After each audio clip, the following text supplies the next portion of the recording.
खबर बौद्धस्त्री श्रावस्ती से है, जहां पर उत्तर प्रदेश की राज्यपाल आनंदीबेन पटेल पहुंची और यहां पर दिव्यांगों को उपकरण का वितरण किया। इस दौरान उन्होंने दिव्यांगजनों को संबोधित करने के साथ साथ अधिकारी तथा लोगों को भी संबोधित करते हुए दिव्यांगजनों को ऊपर उठाने की बात कही।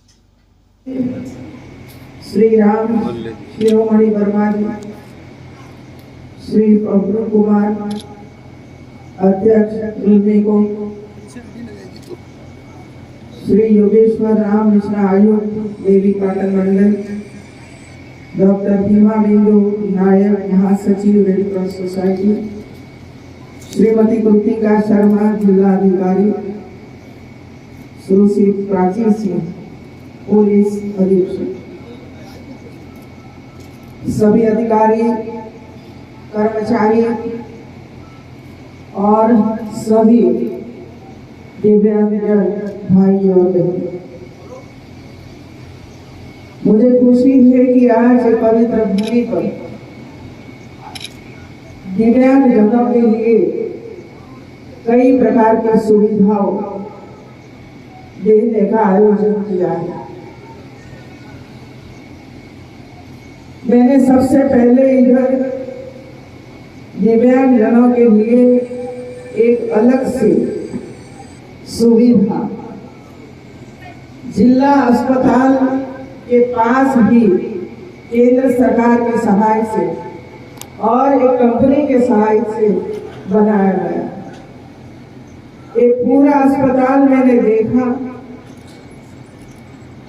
और देखने के बाद मुझे बहुत ही खुशी हुई कि कोई भी दिव्यांगजन को अपने बच्चों के लिए, अपनी बेटी के लिए या अपने परिवारजन के लिए कभी भी इधर उधर जाना नहीं पड़ेगा। एक ही स्थान पर, चाहे राज्य या केंद्र सरकार की योजना हो, चाहे आपको कुछ उपकरण चाहिए, ये सभी सुविधाएं एक ही स्थान पर आपको मिले, ऐसी एक अच्छी सुविधा इधर हुई। और इसी वजह से मैं ये आप सबको ये कहना चाहूंगी, जितना इसका प्रचार प्रसार हम करेंगे, इतना लाभ हमारे ऐसे भाई बहनों को होगा, क्योंकि सुविधा तो बन जाती है, उपकरण भी आ जाते हैं, लेकिन जहां हमारा बच्चा बैठा है, जहां हमारा भाई बहन बैठे हैं, वहां तक इसका मैसेज नहीं जाता है, तब तक वो इसका लाभ नहीं उठा सकता है। मैं आज एक और एग्जाम्पल देना चाहती हूँ कि अभी हम लोगों ने ओपीडी देखा, मेरे साथ जिला अधिकारी भी थी, और ओपीडी में जब हम गए, आंख देखते थे हमारे डॉक्टर, इसमें एक बच्चा रोने लगा, तो जिलाधिकारी ने पूछा कि ये बच्चा क्यों रोता है, उसका नाम पूछा तो नाम नहीं बता पाया। तो माँ ने बताया कि ये बोल नहीं सकता था, 6 साल की उम्र हो गई, फिर भी वो बोल नहीं पाता है। और इसी वजह से मैं कहना चाहती हूँ कि जब तक हम, जिसको ये बीमारी नहीं है, ऐसे हमारे जैसे स्वस्थ व्यक्तियों भी दिव्यांगजनों के लिए क्या कुछ बनाया है, ये जब तक अपने मुख से घर घर तक नहीं पहुंचाएंगे, तब तक हमारे बच्चों को छोटी उम्र से इसका लाभ मिलना चाहिए, वो नहीं मिलेगा। कि सामने ये जो बिल्डिंग है, इसमें स्पीच थेरेपी, मतलब बच्चा 1 साल के बाद धीरे धीरे करके बोलना चाहिए, वो नहीं बोल सकता, तभी हमें पता चलना चाहिए कि उसको बोलने में कोई रुकावट है। अभी तो आधुनिक विज्ञान आ गया है, कई ऐसे रिसर्च हुए हैं, जन्म से यह पता चल जाता है डॉक्टर को कि उसको कुछ तकलीफ है, तब से उसकी सेवा शुरू हो जाती है। तो वो जब इस उम्र तक पहुंचता है, तब इसकी बीमारी खत्म हो जाती है। तो मेरा रिक्वेस्ट है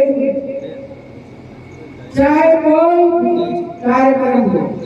मैं हमारे विधायकों को भी यही कहना चाहती हूँ, हमारे मंत्रियों को भी यही कहना चाहती हूँ, हमारे जिला के अधिकारी हो, जिला पंचायत में चुने हुए हमारे जनप्रतिनिधि हो, या गांव में जो हमारा ग्राम प्रधान बैठा है, उसको भी ये पता होना चाहिए मेरे गांव में कौन ऐसे बच्चे हैं जिसको बीमारी है, तो वो भी बता सके कि जाइए आप श्रावस्ती में जिला हॉस्पिटल में, इसमें आपके लिए नई हॉस्पिटल बनी।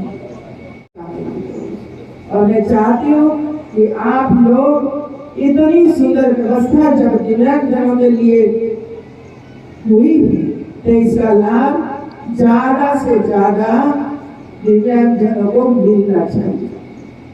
दूसरा, हमारे 2-3 लोगों को साइकिल दी। मैंने पूछा ये लोगों को क्या करते हैं, तो महिला ने बताया मुझको कि अभी ये साधन मिल रहा है तो लगता है कि अब हमें कुछ करना चाहिए, तो हौसला दिखाई पड़ा। दूसरा भाई को भी मैंने पूछा क्या करते हो, उन्होंने कहा कुछ नहीं करता। मैंने कहा कि कोई सिखा रहा है आपको, तो क्या सीखने के लिए तैयार हो, तो कहा कि हाँ तैयार। अब हमारी दूसरी जिम्मेवारी शुरू होती है, साधन तो दे दिया, और मैं एक कंपनी को भी ये कहना चाहती हूँ कि आप इस साधन के पीछे करोड़ों रुपया का खर्च कर रहे हो, साथ साथ में जिला अधिकारी, सरकारी योजनाएं और आप सब मिलकर जिसको भी ये साधन प्राप्त हुआ है, इसके लिए आप ट्रेनिंग का आयोजन करिए, उसको आत्मनिर्भर बनाइए मित्रों, और ट्रेनिंग देने के तैयार है, करने का हौसला है, विश्वास है, तो उसको ब्लॉक लेवल पर बुलाकर उसको सिखाइए क्या करेंगे। ये पब्लिक को जोड़िए इसके साथ मित्रों। तो मैं मानती हूँ कि ये श्रावस्ती जनपद में कोई ऐसा नहीं होगा जिसको किसी के सामने हाथ लंबाना पड़े, कि मैं उसका आयोजन करूंगी, और मुझे भरोसा है, विश्वास है कि हमारे जिला अधिकारी ये काम जरूर करेंगे। आप सहयोग कीजिए उसको, और आप आइए, आपके पास पूरा लिस्ट है, लिस्ट के हिसाब से बुलाइए सबको, व्यवस्था करिए ट्रेनिंग की, और जो सीखे इसके हिसाब से उसको एक काम के लिए मुद्रा योजना में से लाभ दिलवाइए, जोड़िए बैंकों के साथ।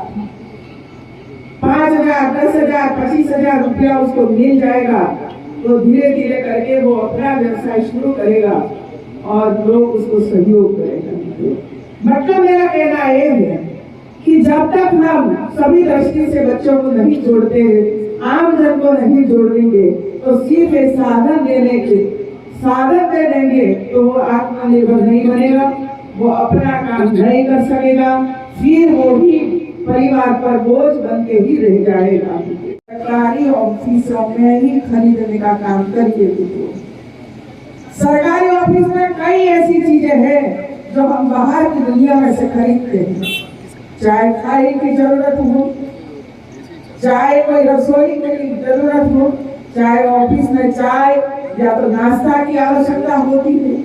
ये सब काम हम दिव्यांगजनों के द्वारा करवा सकते हैं और उनको ये लाभ मिल सकता है।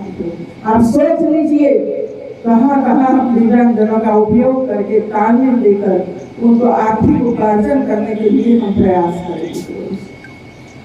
तीसरा है शिक्षा। देखिए, शिक्षा के बिना जीवन अधूरा है। एक शिक्षा ही ऐसी है जो गरीबाई में से हमें मुक्त करवाती है। शिक्षा का अर्थ ये नहीं है कि हमें नौकरी मिल जाए। अभी हमारे युवा हाथ में सर्टिफिकेट लेकर घूमते हैं। ग्रेजुएट हो गए, पीजी कर लिया, अभी ये कहते हैं कि हमें नौकरी नहीं मिलती। तो दुनिया का कोई भी देश सभी युवाओं को पढ़े लिखे नौकरी नहीं दिलवा सकता, रोजगार दिलवा सकता, ट्रेनिंग दिलवा सकता है और रोजगार के लिए प्रबंध भी कर सकता है। हमारे पास कौशल है, कला है, इस सबका उपयोग करके खुद अपने पैर पर खड़े हो ऐसा माहौल बनाना चाहिए। मैंने देखा है, मैं तो गुजरात से आई हूं और गुजरात में कोई डिस्ट्रिक्ट ऐसा नहीं है जिसमें कला के तजज्ञ लोग न रहते, लेकिन उसकी कला लुप्त हो जाती है, अदृश्य हो रही है। हम नहीं चाहते कि हमारी ये कला अदृश्य हो जाए और इसी वजह से राज्य सरकार ने हर डिस्ट्रिक्ट में जहां जहां कला थी ऐसे परिवारों को ढूंढा और परिवारों के साथ बैठ के स्वाभाविक थे कि जो परिवार ये बनाता है उसका बेटा बेटी ये सीखना नहीं चाहता है, उनके सपने अलग होते हैं, तो उसको हम मजबूर नहीं कर सकते। लेकिन आसपास के लोग यदि वही कला सीखना चाहते हैं तो हमारी जिम्मेवारी है कि वो कला उसको भी सिखाए और वे आगे बढ़े। यूपी में है ओडीओपी, कोई ऐसा डिस्ट्रिक्ट नहीं है जहां ओडीओपी के जरिए घर में बैठकर कला का सर्जन न करते हो। ऐसे कई लोग और काम कर रहे हैं। तो शिक्षा एक ऐसी चीज है जिसके पास सर्टिफिकेट नहीं है, नहीं पढ़े हैं, फिर भी अपने परिवार को अच्छी तरह से आगे बढ़ा रहे हैं क्योंकि उनके पास कला है, कौशल है, लेकिन हौसला ही नहीं, आलस है, नहीं मैं तो करना ही नहीं चाहता, सशक्त है, बैठे बैठे रोटी खाता है, वो तो परिवार पर बोझ बनकर ही रह जाता है, कि उसका मान सम्मान घर में नहीं रहता। लेकिन दिव्यांग बच्चा भी बेटी हो, एक अंक कम दिया तो दूसरा ताकतवर बनाया, कोई कमी नहीं रखी है ईश्वर ने, लेकिन इसका उपयोग करना चाहिए, वो हम नहीं कर सकते। और इसी वजह से मैंने कहा शिक्षा, हमारी एक दो बेटियां छोटी उम्र की है और बच्चे होंगे छोटे छोटे, बीच में से चले गए, 5वीं कक्षा तक पढ़े, तो बेटियों के लिए भी कस्तूरबा गांधी विद्यालय हर ब्लॉक में है, कस्तूरबा गांधी विद्यालय हर ब्लॉक में, रहने की पूरी व्यवस्था, पढ़ने की पूरी व्यवस्था है, खाने पीने का पूरा इंतजाम है। मैंने कई कस्तूरबा गांधी विद्यालय देखा, गुजरात में मैंने वहां शुरू करवाया था। तो ऐसे बच्चों को हम इसमें भी पढ़वा सकते हैं।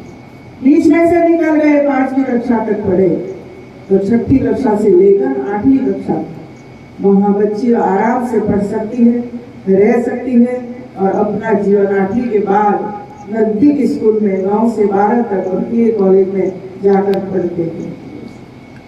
देख लीजिए ऐसी कई योजनाएं बनी हुई।